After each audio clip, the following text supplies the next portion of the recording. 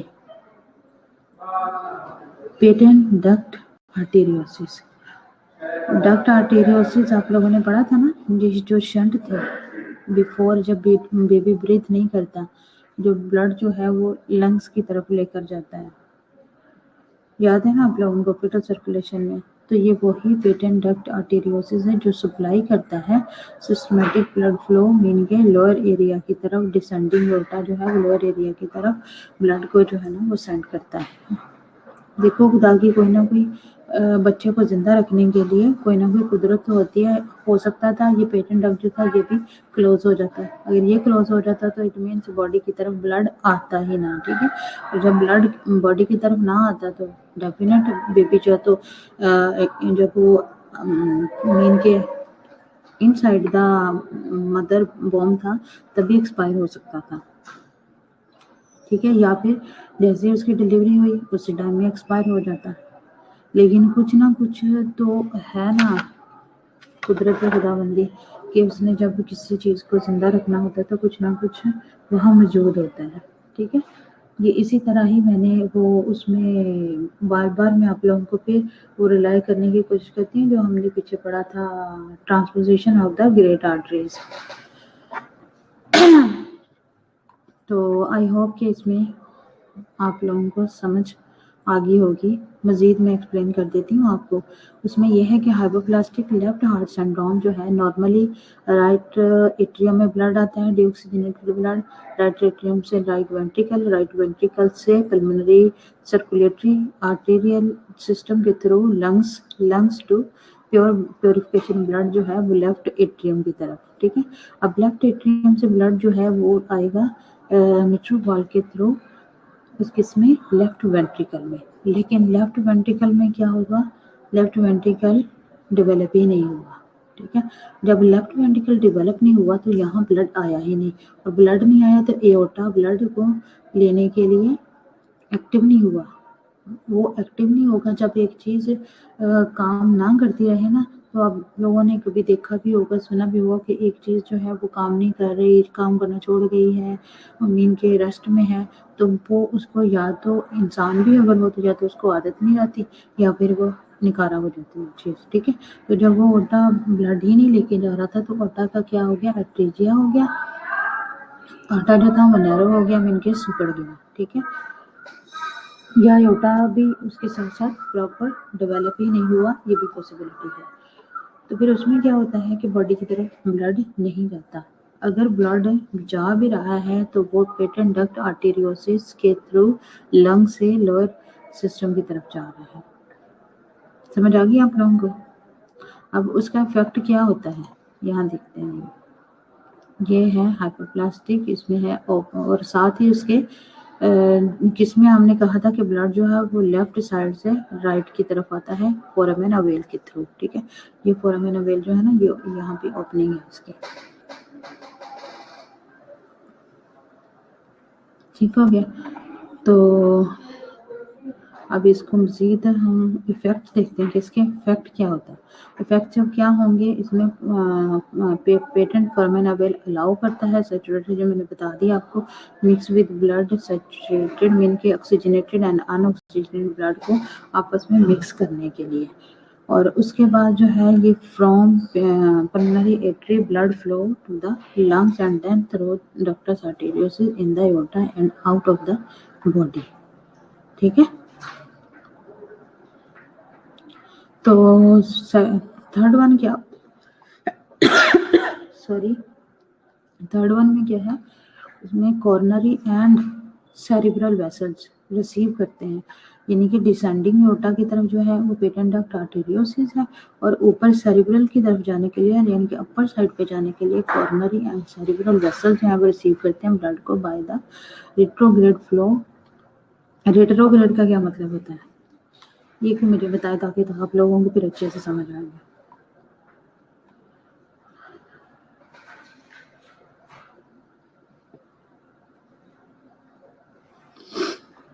Time नहीं है अब हमारे पास, रेट्रोग्रेड में बता देते हैं इसको ऑपोजिट क्राइटेरिया बोलते हैं, यानी कि ऑपोजिट साइड भी बोलते हैं। तो ऑपोजिट वे जो है उस तरीके से ब्लड फ्लो करता है through the hypoplastic ascending aorta में। ठीक है, हमने ये पढ़ लिया। अब पहले हम जो है वो 10 देख लें कौन कौन प्रेजेंट है, तो बाकी टाइम बचा तो हम डिस्कस करेंगे, नहीं तो फिर हम ना मंडे को यही जस्ट रह गया है तो बस। तो इसकी मैं सर्जरी की साथ साथ आपको ना ट्राई करती हूँ कि मैं आज वीडियोस कलेक्ट करूँ ताकि ये अच्छे से आपको इसकी सर्जरी की 3 स्टेजेस में समझ आ जाए। और मंडे को नेक्स्ट जो लेक्चर हमारा होगा उसमें हम टोटली फिनिश कर देंगे कार्डियोलॉजी।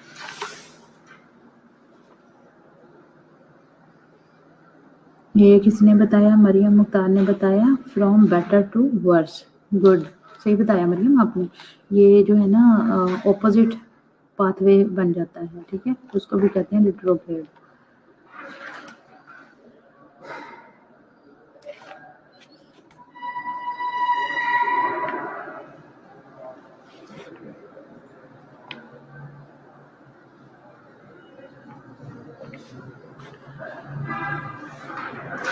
अब कौन है? मरियम मुख्तार है।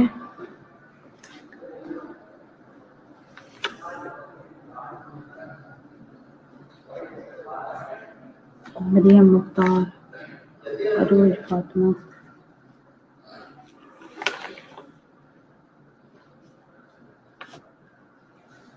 उसके बाद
बस एक ही दफ़ा प्रेजेंट बोला करो, बार बार ना बोला करो, मैं सबकी लगा देती हूँ। लेकिन वो लोग मेरी नज़र में ही होते हैं जो लोग एट द स्पॉट सिर्फ रोल कॉल के लिए आते हैं।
लोगों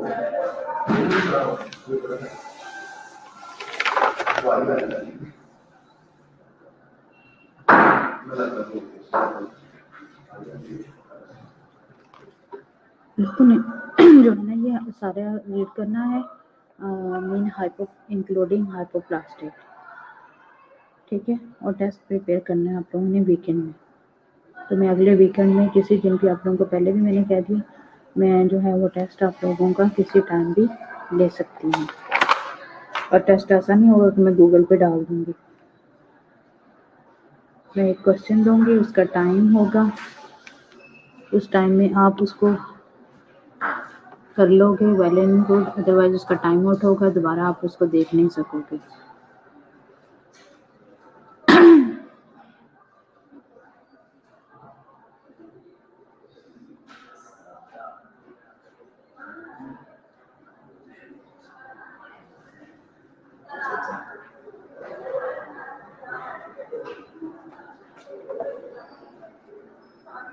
अपने ना, हाँ एक मिनट बस।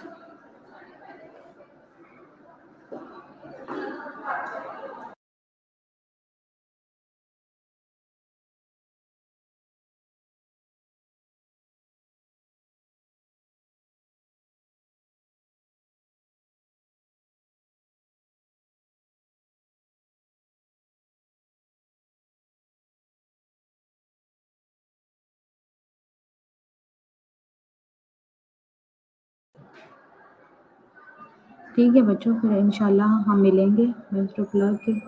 आई होप कि आपका वीकेंड अच्छा गुजरेगा।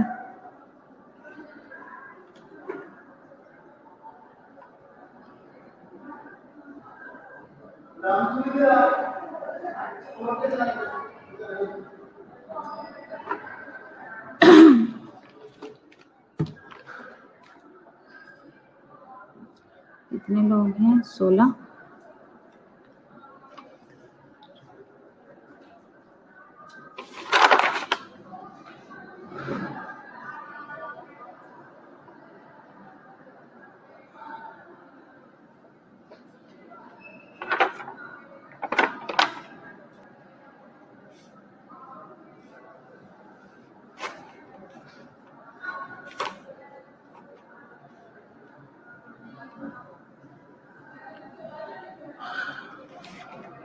Thank you.